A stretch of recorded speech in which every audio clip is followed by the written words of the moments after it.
And live. Good evening, everybody. Welcome yet again to the live stream. And tonight, Damien Enslin returns from South African Gun Owners Association. Damien, goeienaand, good evening. How are you doing?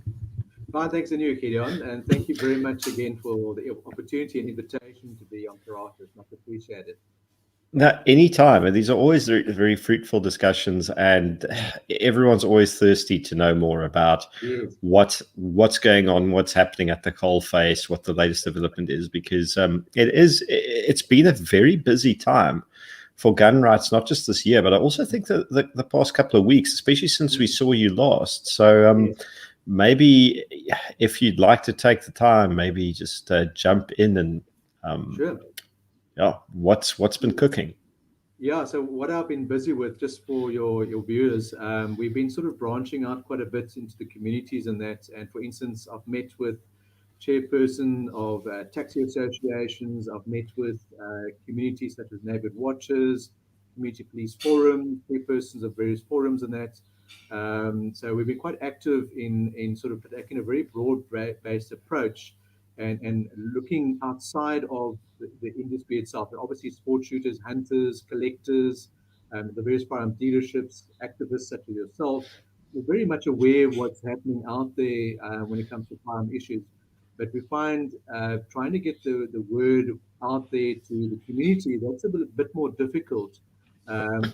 We as SAGA have been trying to do is connect with serious role players in various communities that have a broad-based following. For instance, we met with chairperson of the Canadian Taxi Association, chairperson of chairpersons. So suddenly you're reaching out to the thousands potentially. So that's what we've been doing. But yeah, on the firearm front, obviously, as your viewers are aware, FCA bill has sort of come and gone with submissions being placed against it. And one of the main pressing issues that we're dealing with at the moment is service delivery. There's really a poor service delivery on the part of SAPS and CFR at the moment.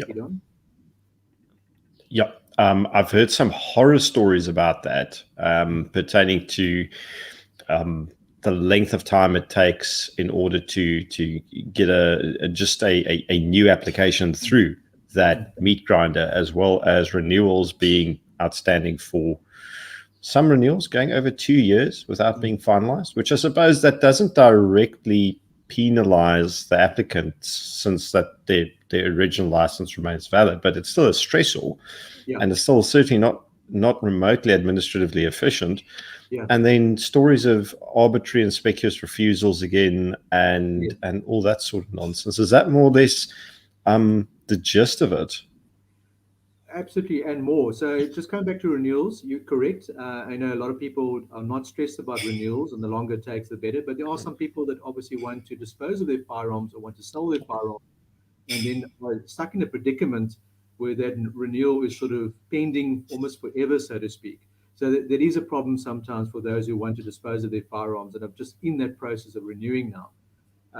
Yeah, absolutely. We've got issues with competency applications, license applications, permits. If you speak to the dealers, they're battling with their permits, import, export permits. It's across the board, competency applications. Those guys who want to get going in the industry, that want to competently trade, they're stymied by that sort of delay. And then, security companies that need their firearms for security purposes. It's really across the board.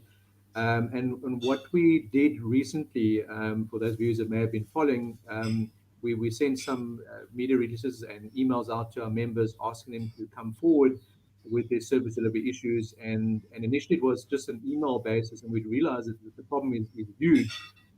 So we actually designed an online form for our members that could complete that form. And with that process, completely copy compliance and all that jazz, we were able to extract quite quickly, how long a member's been waiting or what type of application they applied for.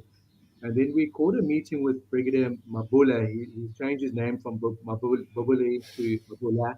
And actually, we got quite a quick response from the National Commissioner's office, and as well as the Flash Commander's office, Mamuketi, to say absolutely they'll meet with us. and John Welsh, our SAGA president, and Seth Bobler. I see one of your viewers asked about the feedback. I'm going to give you the feedback. I was about to say that's exactly what's happening. And so John Welsh and Steph Robler met with Mabole and one of his lieutenant colonels at John's chambers, actually, and they came through John's chambers. And of course, they brought up the usual issues, COVID, being one of the issues, and 50% staff, and a number of other issues they brought up. But John was quite direct, and Steph were quite direct with their questions. That we hear all that, but what is your plan of action, and what is your strategic plan to resolve the issue? And in actual fact, they couldn't come up with anything really. There was no sort of plan. There was more sort of bringing up issues of DFOs and bringing up issues with provincial SAPs, etc., which is all under his command.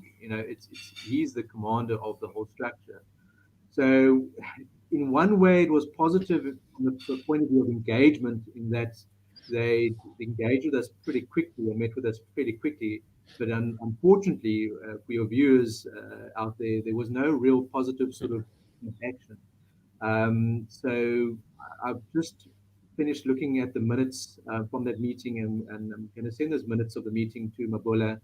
And then I'm going to do a follow-up letter, say, look, thank you very much for meeting with us, but there was no real, so far, positive action on your part. And if you're not giving us any sort of positive feedback or plan of action or how you're going to resolve the issue, the only recourse for us really is, litigation and proceeding with the class action.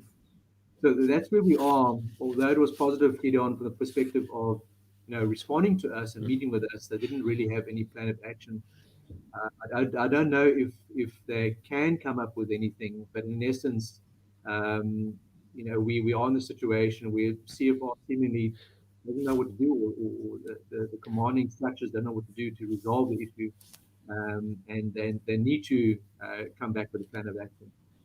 So maybe I'm being presumptuous here, but from other conversations we've had, you were, and I think you and SAGA were not really expecting them very much to come with a solutions-orientated attitude and engaging in really good faith anyway, because I suspect, and this sounds awful to say, but if they did, that would have been a way possibly for them to avoid litigation. But essentially, from the sounds of it, they came to SAGA and they said, great, these are the sets of problems. We have no idea how to solve them. We're not even going to brainstorm possible solutions. And in essence, project an image of, they're not all that committed, serious, or interested in solving them, which, considering that SAGA was already on the way to litigating, I suppose, if it's a poor way of putting it, it does kind of play into your hands to some degree. Absolutely. Yeah, absolutely. I mean, so we have sort of, one for want of a better word, stretched the crotch and said to them, listen, we have a lot of members that are wanting to participate in the class action suit. Show us, how you're going to resolve this issue. And obviously, they haven't shown us the way they're going to resolve the issue. Unfortunately, there's no other recourse then for us but to proceed to court. But next, yeah, you're correct. We've sort of tended the olive branch, so to speak, and it hasn't been taken correctly, or hasn't been dealt with correctly, nor have they sort of giving us any sort of plan of action at all. So look, with the way the litigation works these days, there is a form of mediation now. Rule 41 talks of mediation, and this obviously is part of the mediation process. So it's a step along the way to class action litigation against CFR and SAPS and the minister. Yeah, just to also clarify for everyone watching, and please interrupt me if I'm getting this wrong. In order to proceed with litigation against the police, you'd have a much weaker case if you did not attempt an engagement in order to solve the problem outside of the court first. You have now attempted that engagement, and the response from the SAPS has been one where they're not actually meeting you halfway, or actually even attempting to meet at all.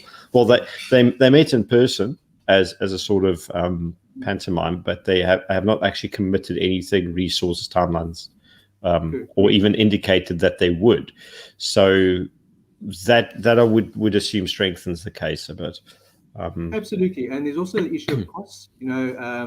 If, for instance, there was an opportunity to mediate, and you didn't mediate or didn't take an opportunity to mediate, and you proceed with your application in court, there is a potential for cost order against you, even if you're successful.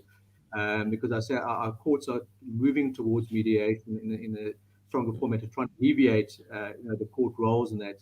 And the Gauteng High Court is exceptionally busy, and their roles are very, very long at the moment. The Western Cape High Court is a bit smaller down here, but the various courts have obviously been overwhelmed because of COVID, and because of various infrastructure and administrative issues as well. So they want us to try mediation and try and alleviate the court roles. So I'm not saying one has to mediate, but certainly it's another sort of angle you can use when you launch your application. So we did attempt to mediate, and it came to nothing. We have tried, we reasonably tried, and there was no sort of productive response to take the matter forward. So we had no other choice but to proceed to court. So it works sort of in our favor, definitely, Hidon, that we have tried to mediate. Look, I'm going to follow up with a letter to him to say to him that we weren't entirely satisfied, obviously, with what we provided. In fact, he didn't give us really any plan of action at all. And just to point out to him that we demand, a plan of action. And we'll see what the response is. But I think more than likely we are going down the road of sort of a class action litigation against SAPS and CFR on behalf of our members. Well, fantastic. And just on that note there, I think the question that everyone wants to ask is, do you have enough potential litigants, or would you like to get some more? Because I think there's always a well to tap in that regard. Yeah. So we started off with 325 people that came forward. About a week and a half, 2 weeks ago, we had 320 people that approached us. And then we realized there was a lot of administration involved, and I had discussions with Martin as well, Martin Hood, about, he's got quite a bit of experience with class actions and that. And to try and litigate for 325 people at once is quite difficult in the amount of affidavits and collateral information and documentation required. So we designed this form to extract information, and of course we wanted people to say to us, are you prepared to go to court? Are you prepared to sign affidavits, of course, and make sure that your application is complete, as well. So in response, we had sort of about just under 200 and odd people that completed that online form. There may well be obviously more opportunities for more people to complete that online form in due course. I was about to say, if you'd like, please do send it to me, and I can put it out on my various networks and things, and copy it into the description of this video on YouTube, for example, so people can just go into the description, click on the link when they rewatch this, and submit their details if they feel like it. Absolutely, yeah. So that form was quite handy for us, and quite handy for obviously potential litigation, in that we have the applicant's full details, name, etc., license, competency, how long they've been waiting, etc. Plus, obviously, a disclosure that they fully complied with the Act and the regulations. We obviously don't want to get down the line where someone has forgotten to put something in that's critical to the application. Because that's one of the things that Mabula said to us, they're dealing with a lot of applications that are not complete. But of course, the DFO's job is to make sure it's complete before leaving the stage. So in actual fact, it's another indictment of the entire system if he's blaming his own DFOs and he's blaming provincial SAPs, because that is their function, that is their job, to ensure the applications are complete. And it shouldn't go off, if there's something critical missing from that application. So yeah, that online form does help us to sort of collate, numbers and try and manage the process as well correctly, because you don't want to land up in court with something that's missing, from your application. You want to ensure that your application, your founding affidavit and your supporting affidavits are complete with all the detail, for the application. The courts do sometimes take a very reasonable, robust approach, but I say to make everyone's lives easier, and especially the court and the judge's lives much easier, is to have a complete factual summary of each applicant, each litigant is our objective, so to speak. Yeah. 100%, and especially as an observation that I've picked up on over the past year and a half, is the court is very almost loath to rule against the state and against the Minister of Police unless you can prove with extensive amounts of evidence and documentation that they have significantly erred, and that there should be an intervention from the court side in order to address that, or rather to force the state to address that shortcoming. So you most certainly want to have a rock solid foundation built. So definitely I'll gladly share that details. And guys, if you're affected by this matter, please do complete the form. I'll share it on all the relevant social media segments, as well as upload it to the description of this stream after the fact, obviously. And it kind of brings us to the next point where Abdul also, like, the audience are asking the questions before we get to the point. Yes. But that's sort of So in actual fact, that was something the messages came up about the license card issue. I was literally dealing with it about 30 minutes before this meeting. So I'm about to address a letter to the Minister Seli and Mamateti et al. About that issue, and I just was in contact with Martin about it, because obviously it came up in one of Martin's court cases. So I'll just in contact with him a bit earlier about it. So absolutely, that's something we're going to address, because that's another complete failing on the part of government and SAPS again. I mean, it's just the mind boggles that they can't sort of seemingly control these vital aspects of running administration and system. Yeah. So there's going to be another sort of shot across the bow, so to speak, to the minister and SAPS, and I'll obviously going to bring it to the attention of the fellow committee as well.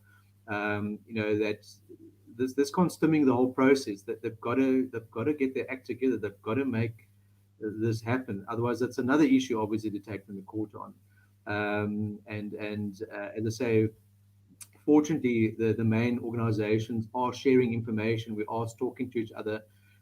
So it's not that I wasn't aware of it, and I certainly have been aware of it for a while. About that was brought up in Martin's papers. There was a opposing affidavit submitted that indicated that contract of the license had come to an end at the 30th of September. And I saw now, I see another one of your viewers talking about the mismanagement failure. It's a repeat offense. I think we spoke about this last time, Kidon. It's a complete we did yeah cycle again. It's like seeing the same movie, third, fourth time around again. We were dealing with this in 2010, December 2010. We were dealing with this in 2015. It just comes up time. It's Groundhog Day every day. Yeah, exactly. And I think a lot has got to change before we can change government's view on privatization. Privatizing this process and making it functional. Because I think people, the citizens, would pay a bit more for a good system. Obviously it costs a lot of money to set up systems, and that although the people spend billions and billions and billions of rands on the current system, and we're over budget even to start. I think the private citizens would pay 100, 200 rand or 300 rand for a proper, efficient process. If it had to be privatized. So interesting thought on that is, if you charge people more money to pay for an efficient service, it's actually cheaper, because the amount of time and energy you spend that you can never get back in order to compile a massive application in triplicate, and then book a sort of appointment with the DFO that for the most time can't see you or cancel, or the station now closes due to COVID or some other thing or whatever, and arbitrary reasons of additional documents or documents not added, plus the copies, plus the fingerprints. The amount of time you lose in preparing a full-blown application and then having it lost, and then waiting for months upon months for it to be finalized before you can take lawful possession of your property. If you had to put a monetary value on that time, it would far exceed, I think, 300 or 400 rand, as opposed to rather just forking that out in a sort of, what shall we call it, a monetary value, and then knowing that your application is being processed and it will be finalized as soon as humanly possible. That would definitely, people will be willing to pay for it. It will be cheaper for sure. And electronic system as well. If you've got an electronic system, there's so many good electronic systems out there. Everyone's moving to electronic system. The courts are moving to electronic system. We've had e-filing for so long now, which is very efficient. There are so many efficient systems out there that can function and can process things, efficiently and quickly. It's just so. But I think the real reason why government is not interested in it is because they're just sort of taking the view that they make it as difficult as possible and as pleasant as possible. I was speaking to a gentleman, I think it was earlier today or yesterday, were saying to me, he just wants to give up, on this whole process. It just sort of never ends. And I said, well, that's exactly what they want us to do. They want us to give up, but don't give up, carry on battling through it. And I think it's all geared to try and make the applicant as uncomfortable as possible and make the system as difficult as possible. So it puts you off completely. But I think that is the future goal. If we can, I can't tell you whether it's going to be in our lifetimes, head on, or whether it's going to be 20 years time, whatever. But that would be a goal, and it's definitely an achievable goal. There's so many other parallel systems working out there. But I think we're all talking to the converted here. We're preaching to the converted here again now. No, exactly that. And I think Nick Furness was asking about feedback or he licensed the person. And this discussion ties in with that directly, in the sense that I was talking to a journalist from the US actually just before this this particular live stream pertaining to a piece she was writing for a think tank there about our private security industry and how firearm licensing works in South Africa. And when I explained to her the monstrous scale of physical paperwork and how it actually works or rather doesn't work, she was horrified at it. And she said the same thing that I've said a million times. She says, but we have smartphones now that can biometrically scan your fingerprint for online banking and facial recognition, all this sort of stuff.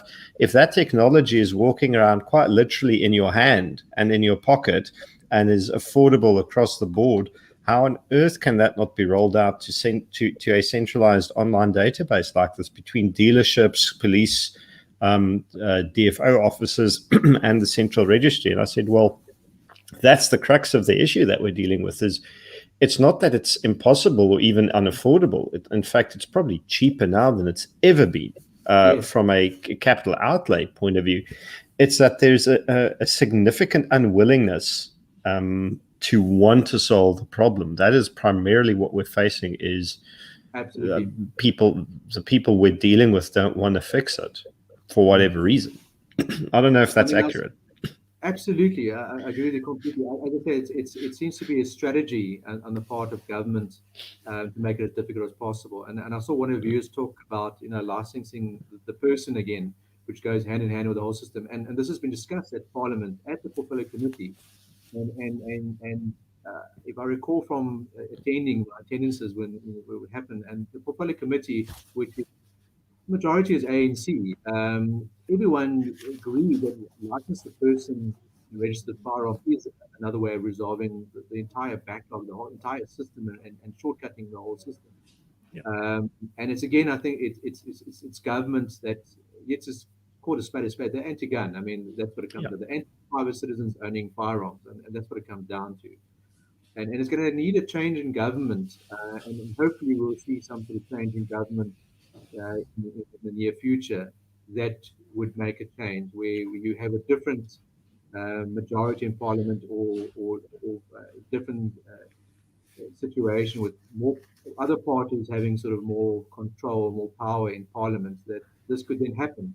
Because I think logically, even those people are at the committee level, police portfolio committee level, understand that it's logical to redo this entire system and make it electronic, license the person, register the firearm, make it so much more easier to deal with. I mean, I just had to put in some new applications recently, Kidon, as you know yourself. Why would you have to give him two sets of photographs per application? You're putting three applications, suddenly that's six photographs, six copies of your ID book. It's just crazy the amount of paperwork. Even my DFO was just laughing. It's just like crazy. And the fingerprints, they've got my fingerprints on the system already. It's just ludicrous, what it is. But it's again, I say, coming back to what I said earlier about the gentleman who spoke to me earlier, and he said he was almost about to give up, on this process. Is that what they want us to do? Is to give up, make it as difficult as possible? So yeah, ultimately that'll be the goal, and I hope we see it in our lifetimes within the next 10 years or 5 to 10 years, that we get to that situation where we have an efficient, semi-privatized system that is functional and works correctly, because it actually works in favor of the state as well. We have a good system, up-to-date system, and we've read recently about the corruption at CFR, and that they can manipulate the system, because the way it is at the moment, that a dealer would not know at any minute what stock's on the dealer's name. So that's been manipulated by corrupt officials within CFR. And if you have an electronic system where a dealer can immediately know exactly what's on their dealer code, that would alleviate corruption. So in actual fact, the electronic system would assist to cut out corruption within the police force itself. And there'll be very little opportunity of corrupt officials to try and fiddle with the system if we have a secure database where a dealer can know immediately what's on the dealer code and check and verify that, hey, there's a couple of odd weapons here that we don't have suddenly arriving on our dealer code. And if you've read in the news and you read some of the papers, and that this is what's happening, people within CFR are manipulating the system because it is so archaic, that it's impossible for a dealer to know what's on his dealer code. No, that is the horrific part of it. And it also explains to a large degree why, because this was also part of the conversation I had before this, is the issue of criminals and gangsters, through corruption within the CFR, obtaining fraudulent licenses for guns that they do not qualify to own. And she said to me, well, what would the purpose of this be? Because, the black market surely supplies them with plenty of guns. And I said, well, what it doesn't supply them with necessarily as much is ready access to ammunition.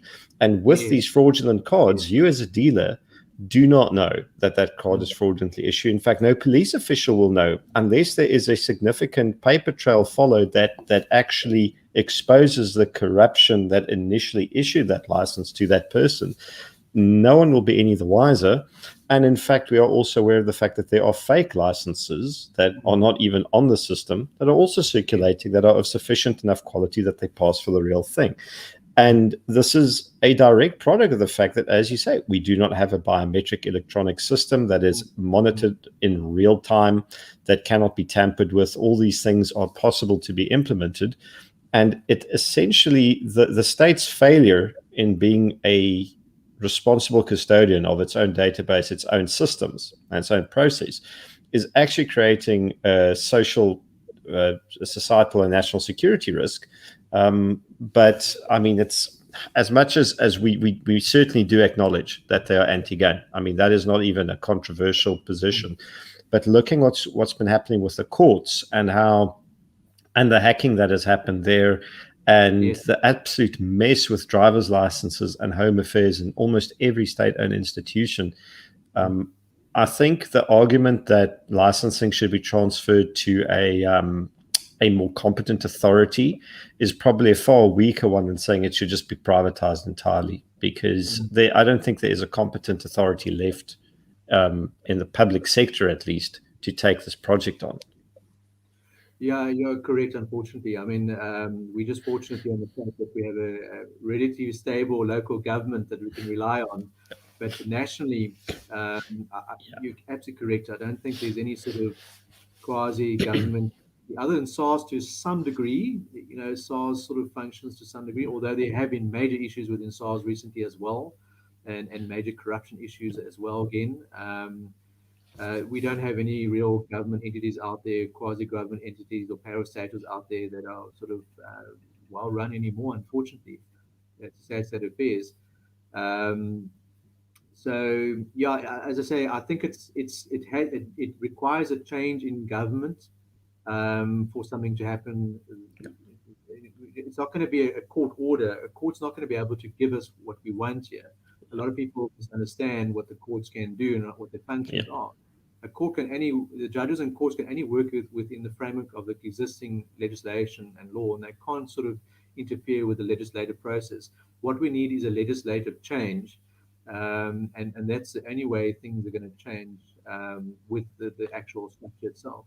And I think what we need is a change in Parliament with the current ruling party losing substantially its sort of base, so to speak, so that other parties have opportunities to vote on a new FCA bill, not what we saw recently, of course.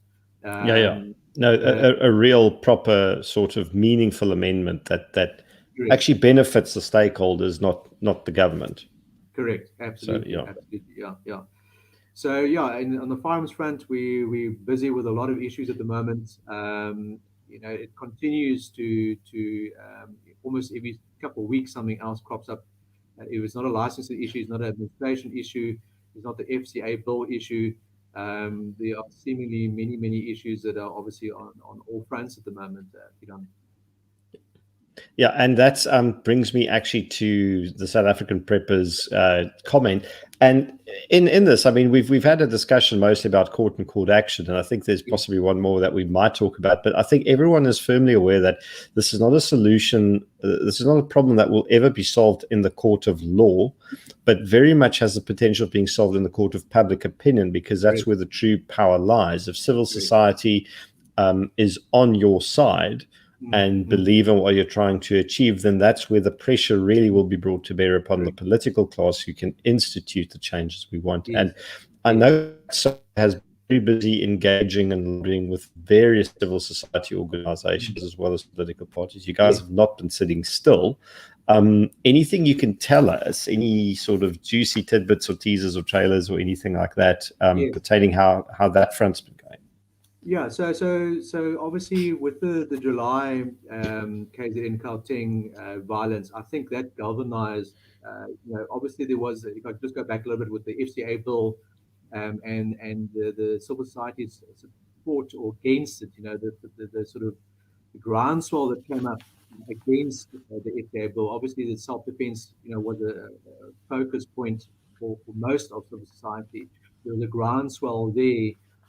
Where people couldn't understand why government would take away the right to choose a firearm for self-defense purposes. But subsequent to that, we had the July situation where I think a lot of people believed, and we had discussed it before, believed that they could rely on SAPS and government, and obviously a lot of your time has been spent about this issue as well. But what we did afterwards, what SAGA did afterwards, is we engaged with a lot of those communities that were involved in supporting the neighborhoods and supporting the communities and defending the communities. And we met, for instance, with the Taxi Association, and you may recall that they were very much integral in supporting the neighborhoods and coming to the fore there. And we engaged with them and we met with them. We spoke to them, and they're very supportive, obviously, of us in that. And it's definitely one way to engage with a larger community. And I'm very glad you brought that up, because in the beginning of the stream, we actually spoke about, and I forgot to circle back to it, but the taxi associations are a natural ally. And by the sounds of it, it's serious discussions that you're having, and they are coming to the party on this. Absolutely. So obviously many of them own firearms, and they also sort of obviously want to protect their right to own a firearm for self-defense. So we met with one of the main sort of community KZN taxi sort of chairpersons, and we discussed, primarily on firearm issues and firearm. We need to obviously be unified when it comes to firearm issues and protecting the rights to own firearms. And they were very much obviously behind us and very much behind what we stand for on that. And it takes time, obviously, as well to sort of forge a relationship with people on that. So we have been working very hard on that, forging a relationship with them. We also met, interesting enough, what people forget about other organizations that are quite broad-based. For instance, the Tow Truck Association. They're quite big as well. They're quite, connected. So we met with one of the chairpersons of the Tow Truck Association as well. So there's, again, many thousands of people involved in the industry and support industry as well. And you see community leaders, representing hundreds of thousands of people as well. We met with them as well. So it takes time, obviously, establishing these relationships, but that is our view. The only way you're going to get communities to stand up and for civil society to be united on various issues, engage with them and say to them, look, we here, we can represent your interests in Parliament as well. And we have the skills and the knowledge, and we've been around for a while, been around for more than 36 years. We have the contacts, and it's we're happy to assist you or be a part of a voice for you. We don't always want to take people's voice away from them. They have their own interests and groups, obviously, but we can support them or assist them or facilitate various meetings, and they might not be within their realm of experience or interest, and we can say to them, listen, we have this engagement already. We know who to talk to. We have a line of communication to the minister or to the National Commissioner or to whoever on firearm issues. So certainly we can assist you, or if you want to, you can speak on your behalf if you need us to. But that necessarily not always what we want to go in for. We want to say, how can we assist you? How do we engage with you? What are your issues, your communities? What is the case? What is the taxi association issues? What are their concerns? And see how we can assist you. So absolutely, that has been our approach in the last few months, and that is to go completely broad-based. Neighborhood watches, for instance, a neighborhood watch is one way of getting to the community of 2,000, 4,000, 5,000 people, and engaging with chairpersons and neighborhood watches is another way of engaging with community. So we've really taken a broad-based approach. So, I would say overwhelmingly, we have been accepted, and we have, people have been happy to engage with us at different levels of society and that. And I think that bodes well for any sort of formal engagement with government or with negotiations later on. If you can say you've got a broad-based approach, and we don't just represent firearm owners, we represent a much broader-based community. A lot of time I meet people that might not own firearms or want to own firearms, but supportive of our right to choose to own firearms. So I think that's the broad-based approach, the community-based approach, and engaging civil society. Well, definitely. I think that's exactly where the success has been evident in that network that's becoming more and more sprawling of inter-organizational and even interpersonal relationships pertaining this specific issue. And the sharing of knowledge and resources and just contacts and information makes a massive difference. And I mean, we're sitting now with allies as varied as national taxi associations and obviously their subsidiary associations, and people like the Institute of Race Relations, as well as political parties who are becoming more, I think, willing than I've ever seen them in my short time as an adult, becoming actually unashamedly actively involved in this and finally kind of picking some sort of side. And that's an absolute crucial thing where I'm glad SAGA is involved and can lend that crucial expertise, because a great many of these organizations, as you point out, their game is not gun rights. I mean, many of them might be ideologically 100% aligned with it, but it's not something that they've spent an awful lot of time researching or even living, because that's not what they do.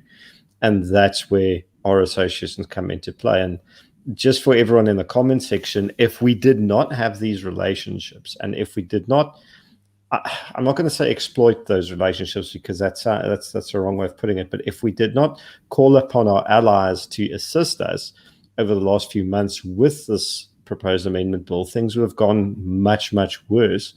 And the strength of this almost loose confederacy alliance has proved itself. And I think definitely going forward with it. There was another court case. I think it was Martin's one. What you did mention you would like to talk about that one as well. Yeah. So just go back, if you're going back in history. So if you recall the SA Hunters case, there were actually three cases that happened sort of simultaneously in the same High Court at the time.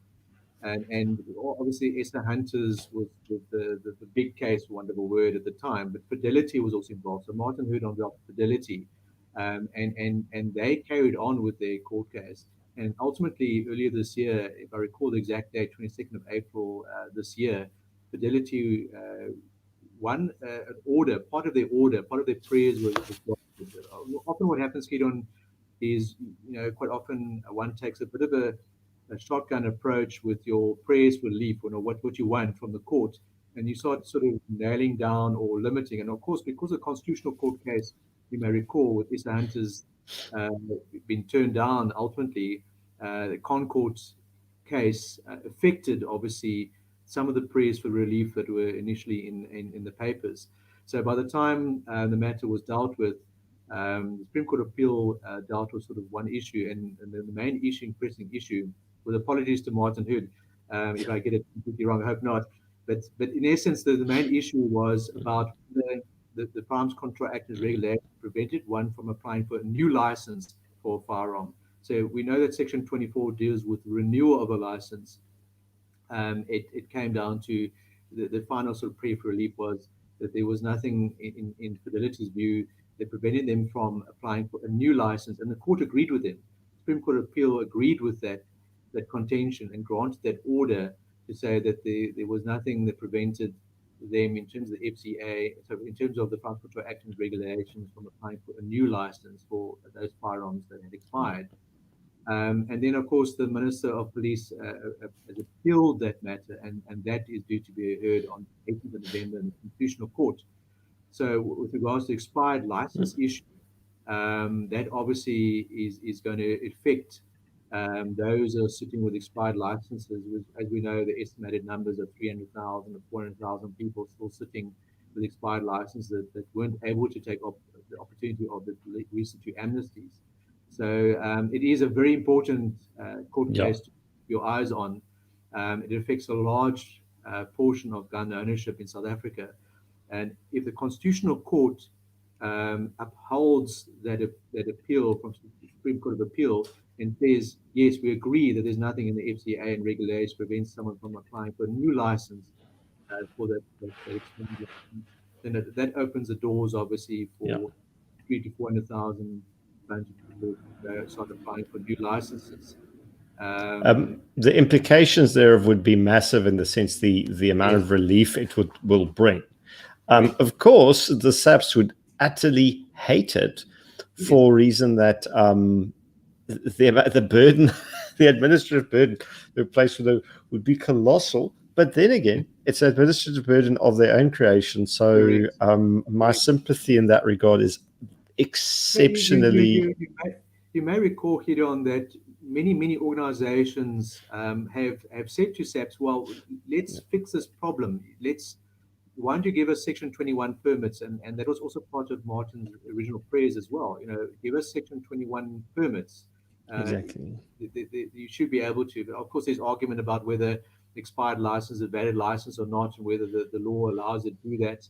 And obviously, other arguments as well. Let's secure these firearms in dealers. The dealers is probably a better place to secure firearms. So a lot of sort of, one of the words, sort of opportunities have been given to Southern government to try and resolve the situation. And I don't know if you recall, if I recall from 2019, there was a private bill of Peter Groenewald, Freedom Front Plus. I recall this. I do. Yes. And that bill was actually a very good bill. It was a very short bill, and they would have resolved the Section 24 issue with the post sort of renewal of a license of the expiry date. And if I was at a number of those portfolio committee meetings, and my recollection is the portfolio committee then was very supportive of amending the law, but when it came down to voting on it, they voted along party lines again. And unfortunately, our current government obviously was an instruction again from cabinet to vote against the bill. So that would have resolved that issue again. We would have had a very sort of reasonable amendment, and we would have been in a situation where over the next 2-3 years since that happened, it could have been a situation where it would have resolved that administrative burden. Because yeah, correctly now, I mean, trying to deal with the influx of 200, 300,000, 400,000 people within a short space of time would sort of overwhelm the system. But of course, again, there's an opportunity to give people more time, if that's what's required. But again, as they SAPS and government have not come to the system of gun owners at all. And it's sort of illogical, that they wouldn't have taken that opportunity to amend the law at that point. And again, that amendment bill could be introduced on its own again, but it's unlikely, I think, again, that the current government would support such a bill. We would have to look for the next, I think, national elections to see whether there's going to be any sort of substantive change the parliamentary based on that. Well, that's the thing. And I mean, what we've seen amendment-wise is exactly this terrible proposed amendment bill we've recently had. And it was just it was in fact a rerun of the 2018 one, and they somehow managed to make it even worse. Yeah. And the one thing that's heartening is the fact that it keeps coming up against a brick wall of sort of unwavering public resistance regarding this issue. As we go into the last couple of minutes, and then we'll start taking some more questions, your thoughts on the path forward, because you've seen amendment bills a few times, Damien. You've been in this fight for a good long time. Yeah. What is the usual process in your experience regarding how they try? Because also bear in mind, the last couple of years they haven't been successful at getting any amendments through simply because of this. Because the amendments were so terrible. Recap for the viewers quickly. So Civilian Secretariat is where the bill is at the moment, with all submissions and that, and there's a lot of submissions. I think there's, if I recall, over 200,000. Hidden, I think you probably know than me, of submissions that they have to properly deal with. So that is quite a lot of work to deal with, and I imagine that's going to take quite a few months for them to deal with. And we might be only looking at this early next year or middle of next year by the time it gets to the portfolio committee. And at the portfolio committee process, we are allowed to make submissions once more.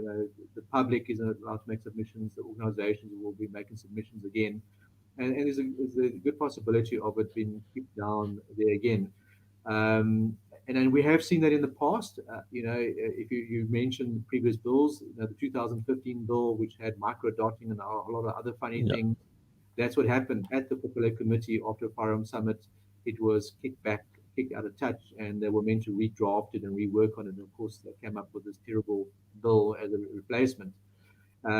So a lot of people do ask me what I feel, where do I think it's going. There's a lot of processes here, as we know. If you look at other bills, expropriation of land and that, it's a process. Legislation doesn't just happen overnight, especially when you have civil society against it. And I think I may have mentioned this before. This is the one thing that united South Africa. Expropriation divides us along different grounds, where depending on your background. But firearm ownership, I think, has united civil society almost completely. I think there is very few persons in favor of the bill. The vast majority of South Africa just concede the logic of this bill. So I think that it's going to get stimulated in Parliament, and it's probably going to get kicked out somewhere along the parliamentary process. There is always a risk, of course, that government tries to use its majority and try to push it through. But if the Parliament doesn't listen to reasonable submissions and logical submissions, and it gets all the way through to the president, and the president signs it as bills, as a bill that obviously does give us a hell of a lot of scope at the Constitutional Court level to say we gave reasonable submissions. It's illogical and unreasonable, what government is requesting here. Why take away collectors' rights? There's nothing supports anything in terms of Section 17 and collectors' rights being taken away. There's no iota of evidence at all. So there's a lot of illogical parts of this particular bill, and of course they can redraft it, and we'll go back to redrafting as well. So I think we're a long way away from this bill ever becoming legislation. Obviously, we have to remain vigilant and united. Yep. That's what civil society has learned over the years, is you can't sit back and relax. You've got to come to the fore. You've got to make your voice heard, and you've got to make a stand for your rights. Otherwise, you've only got yourself to blame later on if something does happen. But I'm fairly confident that because of the way the communities have been united against this bill, that we'll be able to sort of buff it at some level down the road. Absolutely. As Martin van Staden from the Free Market Foundation pointed out to me a few weeks ago, he said, we've got a good couple of years ahead of us now to get as many civilians legally armed, as trained and armed as humanly possible, because that is the best antidote for this issue. Get more people with skin in the game, where they go, I've got my license, I've got my gun, I'm not a heck losing this thing. I will become actively involved to keep it and to expand my rights and to help other people get armed as well. And I think this also ties into Alan's question, is we have a fundamentally paranoid government.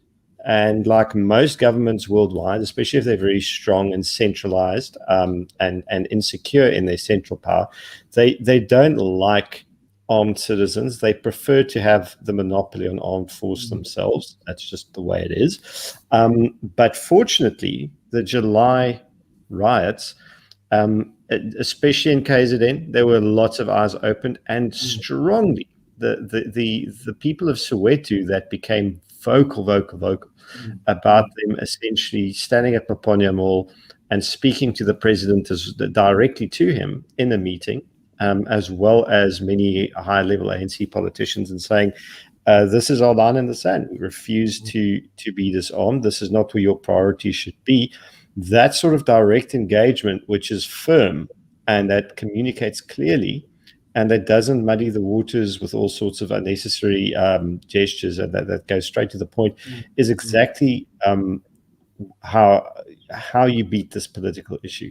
Is you become the neck that turns the head, and say, absolutely, well, we are not going to let this happen. And thank goodness for that, especially since this issue appears less polarizing than many other ones. You're right. As I say, I think what has astounded me is all the communities I met with, and you would think sometimes that some communities would not be supportive of firearm ownership. And as I say, my sort of feeling and my experiences dealing with various communities is, as I said before, some people might not want to own firearms, and some people think, look, I'm not interested in owning a firearm, and that's obviously their choice, but they're still very supportive of people who choose to own firearms. And that's the great thing that's come out of this whole thing as well, is that a lot more people have said, look, I don't want to own a firearm, but I'm supportive of those who want to own firearms. And that has sort of, really, I think, changed things as well. The gun-free South Africans have always said, well, there's only like 2 million or 3 million of you, there's 58 million people against firearm ownership. I can tell them, no, that's total garbage. I can tell you, if you walk into those communities, you speak to those communities, there's in fact, I can't recall anyone saying they're totally against gun ownership, Exactly. No experience at all. If there were 58 million people against private firearm ownership, we would have lost our guns a long time ago. Great. So definitely there's no proof to that pudding in the eating. And I think, okay, here's a last question for you, Damien, and then I can let you return. But we'd love to have you back on in a couple of weeks, if you're game for that sort of thing. Absolutely. Worthy PE asks whether it's true that all amnesty applications are going to be audited now to confirm that the firearms are indeed at SAPS. since that will prolong the process further. I did briefly, one of the cases in Martin's, I think every single day in the trenches these days, I don't think he's even seeing his office much anymore.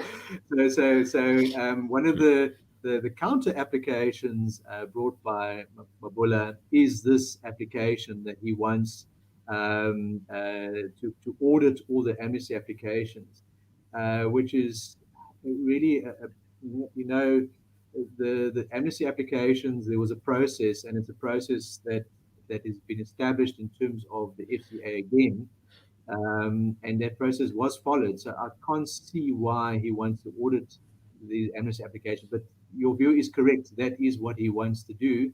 And that application, if I recall, has been heard next week. I can check the exact date with Martin again, but I believe it's been heard next week. And that will obviously be an important court case again.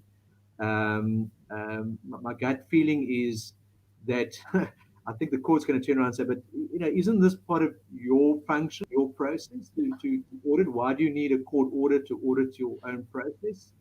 You established this process, and this process has been followed by law-abiding citizen. And why should a law-abiding citizen be further punished as a result of your administration? But your view is correct. That is what CFR is requesting, is that all these applications be audited. It's another way, I think, of delaying and gaining more time, I think. And I certainly hope, and I'm certainly sure that government's going to kick them out. Sorry, the court will kick them out to touch.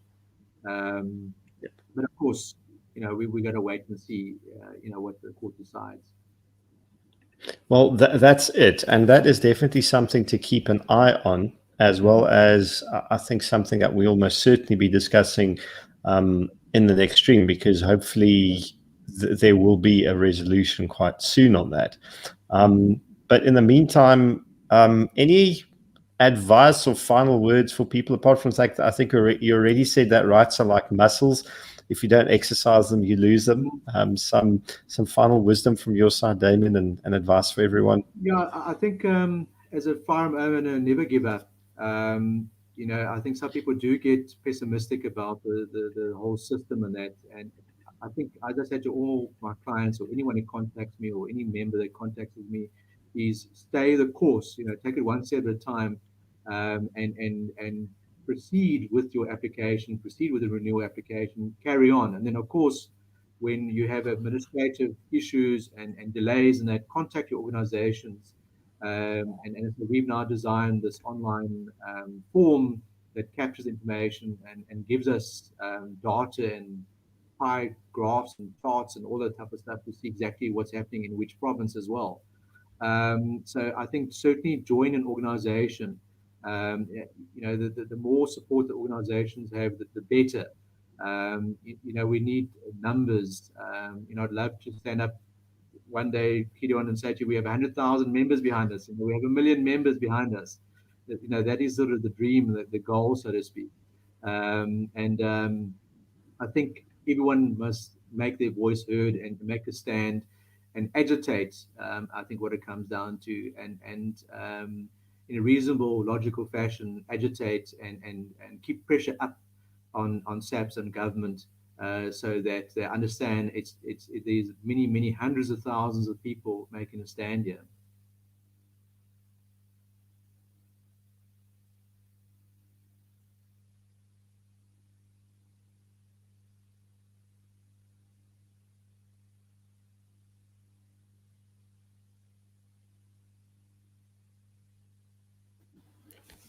Sorry, David. My feed just cut out as you said. Everyone must get their voice heard. But it was absolutely fantastic having you on here tonight. And thank you for the update as well as the wise words. And I think this fight is like all fights; it's never going to be over. But we have no intention of losing and every intention of winning. And I think we've been doing well.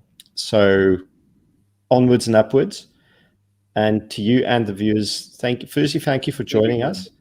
and have a wonderful night, and everybody stay safe. And tomorrow evening, I'm chatting to Keith Thurman of False Firearm Training Academy about training opportunities, state of training in South Africa, and all things gun related. So please bring your questions at 8 p.m. It's an hour later than this one. Stay safe and see you all soon. Good night. Thanks, Gideon.